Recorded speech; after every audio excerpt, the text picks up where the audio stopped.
Hello everyone, स्वागत है सभी का हमारे यूट्यूब चैनल में। आज के दिन में द्विघात बहुपद के शून्य ज्ञात करेंगे और जो है शून्यकों तथा गुणांकों के बीच सत्यता की जांच करना बहुत ही आसान तरीके से सीखने वाले हैं। बशर्ते आप सभी वीडियो के अंत तक जरूर बने रहिएगा। मैं आपको 100% समझाने की गारंटी देता हूं, ठीक है। तो जैसे कि हमारा प्रश्न दिया गया है, निम्न द्विघात बहुपदों के शून्य ज्ञात कीजिए, ठीक है।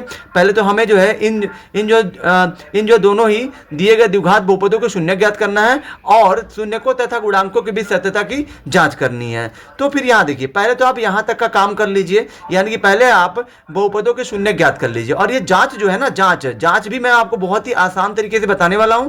तो यहां देखिए, पहले तो जो हमारा बहुपद क्या दिया है, x square minus 2x minus 8 दिया है, ठीक है। जब भी आप किसी भी द्विघात बहुपद का शून्य ज्ञात करेंगे तो शून्य ज्ञात करने के लिए बराबर में 0 कर देना है, ठीक है। अब यहां देखिए, शून्य ज्ञात करने का मतलब यह होता है कि मतलब दिए गए द्विघात समीकरण में जो भी चर दिख रहा है, जैसे कि आपको यहां पे चर क्या दिख रहा होगा, x दिख रहा है ना, इसी जो है x का मान प्राप्त करना ही शून्य ज्ञात करना है, ठीक है।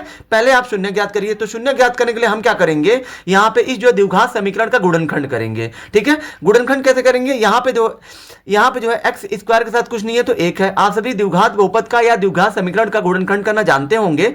ये जो है आपका द्विघात बहुपद दिया है, लेकिन जब हमने यहां पे बराबर 0 कर दिया, अब ये हो गया द्विघात समीकरण। अब ये इसका जो गुणनखंड मतलब ऐसे होता है कि तीसरे पद का गुणा पहले पद के गुणांक यानी कि 1 में होगा। तो 8 का गुणा 1 में करेंगे तो कितना हो जाएगा, 8 ही होगा। अब जो है इस जो है 8 का ऐसा दो गुणनखंड करिए जिनको जोड़ने घटाने पर मध्य पद ये जो 4 प्राप्त हो जाए। तो फिर यहाँ पे 8 का ऐसा दो गुणनखंड 4 और 2 होगा, क्योंकि 4 में से 2 जाएगा तो 2 आ जाएगा और 4 2 का गुणा करेंगे तो 8 आ जाएगा। अब ये आपका हो गया एक्स स्क्वायर माइनस, ये हो गया आपका 4x और ये प्लस हो जाएगा 2x, और ये माइनस में 8 दिया है तो 8 बराबर में 0 है तो 0 कर देंगे, ठीक है। अब यहां देखिए, यहां पे ये -4 करेंगे और ये +2 करेंगे तभी जाके हमको जो -2 मिलेगा, ठीक है। ये जो है 4 बड़ा वाला वैल्यू माइनस में होना चाहिए और जो छोटा वाला वैल्यू प्लस में रहेगा तभी जाके -2 मिलेगा। अब ये 2 के साथ x है तो इन दोनों के भी साथ x लेना पड़ेगा। माइनस में 8 है तो 8, बराबर 0 है तो 0। अब यहाँ पे आपको देखना है कि पहले दो पदों में और जो अंत के दो पदों में क्या कॉमन है। यहाँ पे x पे 2 है, यहाँ पे x पे 1 है, और यहाँ पे संख्या नहीं है तो संख्या में तो कुछ कॉमन है नहीं। हाँ, लेकिन यहाँ पे 2x है और यहाँ पे 1x है तो 1x हम लोग कॉमन ले सकते हैं। x पे 2 था, 1 बाहर ले लिया तो अंदर बचा 1x माइनस x बाहर ले लिया, अंदर क्या बचेगा 4, और यहाँ पे प्लस इन दोनों में 2x और 8 में क्या कॉमन है, 2 कॉमन है। अंदर क्या बचेगा x, और ये माइनस है तो माइनस 2 से 8 में भाग दीजिए तो 4 बार में जाएगा, बराबर में 0 है तो 0 कर दीजिए।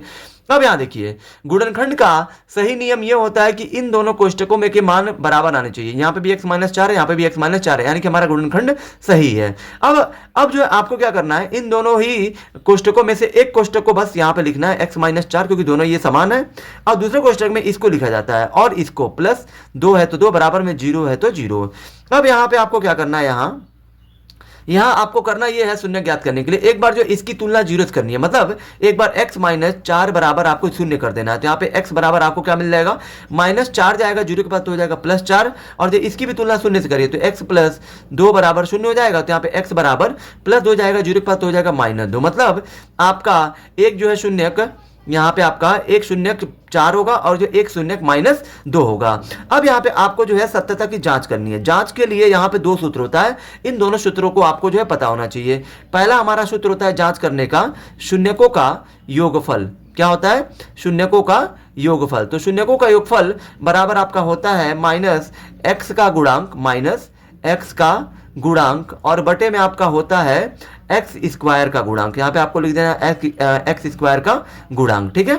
अब यहाँ देखिए, शून्यकों का योगफल का मतलब ये है कि जो ये शून्यक आपको मिले है ना 4 और ये -2, ठीक है। -2 ये जो है आपका 2 माइनस में, इसलिए इसको जो क्वेश्चन में किया गया। शून्यकों का योगफल, शून्यक आपके क्या क्या 4 और -2 है। अब इनका योगफल का मतलब जोड़ दीजिए, बराबर माइनस है तो माइनस x का गुणांक। अब ये बताइए कि हमारा क्वेश्चन में x का गुणांक क्या है, मतलब यहाँ पे x पे घात कितनी है, 1 है ना। तो आपको जो है प्रश्न में वही वाला x देखना है जिसकी घात 1 है। तो यहाँ पे देखिए, यहाँ पे x की घात 2 है, यहाँ पे x पे कुछ नहीं है तो 1 घात है। तो यहाँ पे x का गुणांक का मतलब ये है कि x के साथ जो संख्या है क्या है, 2 है ना, लेकिन ये 2 माइनस में दिया, तो आपको ये चिन्ह लेना पड़ेगा।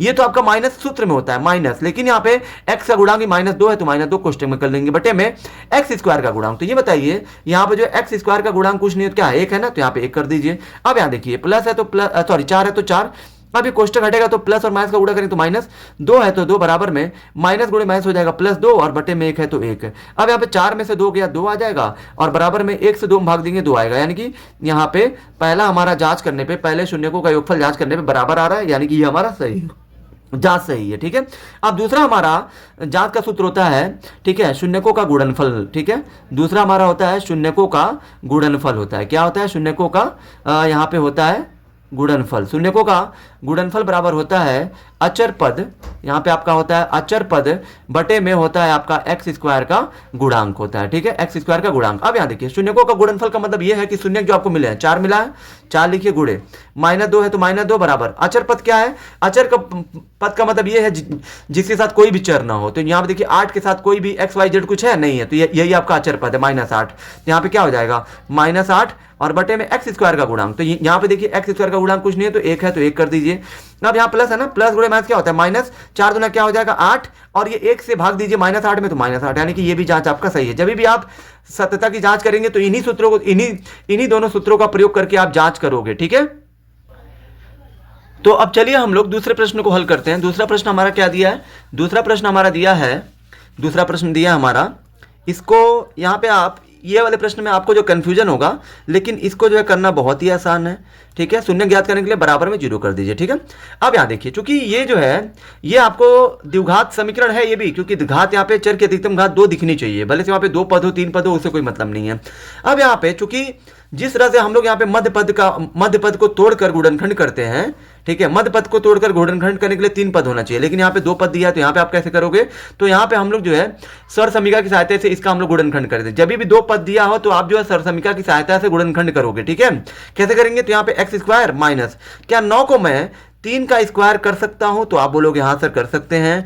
अब यहाँ पे आप देख सकते हैं कि ये आपको ए स्क्वायर माइनस बी स्क्वायर के रूप में दिख रहा होगा। तो यहाँ पे ए स्क्वायर, यहाँ पे देखिए ए स्क्वायर माइनस बी स्क्वायर के रूप में दिख रहा होगा। तो यहाँ पे ये बताइए ए स्क्वायर माइनस बी स्क्वायर का सूत्र क्या होता है? पहले कोष्टक में ए प्लस बी, दूसरे में ए माइनस बी होता है। ठीक है, अब यहाँ देखिए तो क्या इसको मैं पहले क्वेश्चन में ए प्लस बी, यानी कि एक जगह पे एक्स है तो एक्स, दूसरे क्वेश्चन में सॉरी ए प्लस बी हो गया, बी की जगह पे 3 है तो 3, दूसरे क्वेश्चन में एक्स ए माइनस बी, यानी कि एक्स माइनस 3 बराबर 0। अब आ गए दोनों क्वेश्चन। अब जो है एक बार इसकी तुलना कैसे करिए? शून्य से। तो यहाँ पे एक्स बराबर प्लस 3 जाएगा 0 तो -3 हो जाएगा, और एक बार इसकी तुलना एक्स -3 की तुलना शून्य से करेंगे तो एक्स बराबर क्या मिल जाएगा? 3 मिल जाएगा। अब यहाँ पे आपको करनी है जाँच। क्या करनी है? जाँच। तो जाँच में आपका पहला सूत्र क्या होता है? पहला आपका होता है शून्यकों का योगफल। क्या होता है पहले आपका? शून्यकों का योगफल। तो शून्यकों का योगफल बराबर क्या होता है?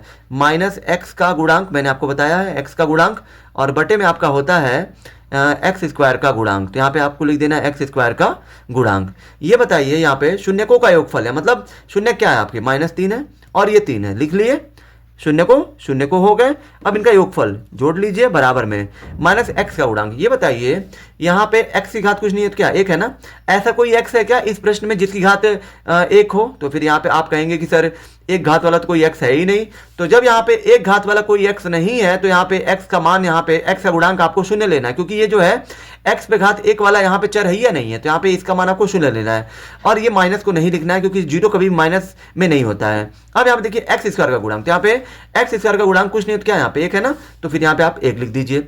अब ये बताइए -3 और +3 ये जो है समान है, उल्टा चिन्ह कट जाता है, बराबर में 0 आ जाएगा, 1 से भाग देंगे 0 में तो 0 आएगा, दोनों पक्ष बराबर आ गया, यानी कि हमारा पहला जो जांच है वो सही है। अब दूसरा सूत्र लिख के भी आपको जो है जांच करना है। शून्यकों का क्या होता है? शून्यकों का गुणनफल होता है। ठीक है, शून्यकों का गुणनफल बराबर क्या होता है? अचर पद, यहाँ पे होता है अचर पद, और बटे में आपका होता है एक्स स्क्वायर का गुणांक होता है। तो यहाँ पे आपको लिख देना है एक्स स्क्वायर का गुणांक। तो ये बताइए शून्यकों का गुणनफल, शून्य का हमारे क्या क्या मिले हैं?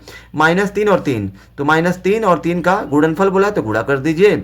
अचर पद बताइए यहाँ पे क्या है? जिसके साथ कोई चर ना हो, तो यहाँ पे 9 है, लेकिन 9 के आगे माइनस चिन्ह, तो माइनस चिन्ह के साथ आपको लेना है। ठीक है, बटे में एक्स स्क्वायर का गुणांक। तो ये बताइए यहाँ पे एक्स स्क्वायर के साथ कुछ नहीं है तो क्या है? 1 है ना? तो फिर यहाँ पे आपको लिख देना है 1 लिख देना है। माइनस है तो माइनस, 3 त्रिका 9, और किसी के नीचे 1 होता है तो 1 लिखने का कोई मतलब नहीं है, क्योंकि आप जब आप ये इस जो 1 से 9 -9 भाग देंगे तो -9 ही आएगा, और ये भी आपका जांच हो गया। ठीक है, जांच में दोनों पक्ष बराबर आना चाहिए, तभी आपका जांच सही है। अन्यथा आपने प्रश्न में कहीं गलती की होगी शून्य ज्ञात करने में, या तो आपने ये जो है मान जो हम लोग यहाँ पे लेते हैं इनमें इन जो मानों में कहीं ना कहीं आपने गलती की होगी, तभी ये दोनों पक्ष बराबर नहीं आते होंगे। तो फिर आपको इन सभी चीज़ों का ध्यान रखना है। आई होप कि आप सभी को ये वीडियो बहुत ही ज़्यादा पसंद आई होगी। अगर आप हमारे चैनल पर नए हैं तो हमारे चैनल को लाइक, सब्सक्राइब और शेयर जरूर करें, जिससे आने वाली वीडियो की नोटिफिकेशन आपको मिलती रहे।